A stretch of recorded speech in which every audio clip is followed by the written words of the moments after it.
বোনদের যখন পিরিয়ড চলে, যাদের পিরিয়ড চলে, যেটাকে হায়েদ বলে আরবিতে, মেনস্ট্রুয়েশনাল পিরিয়ড চলাকালীন রোজা রাখা যাবে না, তাদেরকে ছাড় দেওয়া হয়েছে, তবে এগুলো কাজা করবে পরে।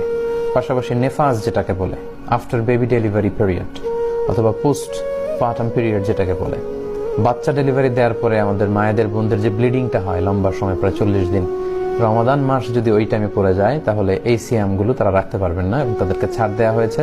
কয়টা রোজা তাদের ভাঙলো সে কারণে তারা গুনে রেখে পরবর্তীতে এগুলো আদায় করবে। এর দলিল হচ্ছে সুনানে তিরমিজির হাদিস, বর্ণনা করেছেন আম্মা জান আয়েশা রাদিয়াল্লাহু তাআলা আনহা।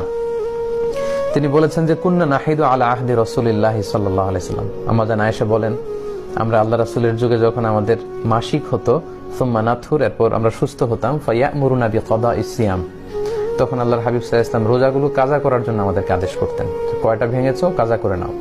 ওয়ালা ইয়ামুরুনা বিকাদাইস সালাহ, কিন্তু সালাতগুলো কাজা করার আদেশ করতেন না। এবং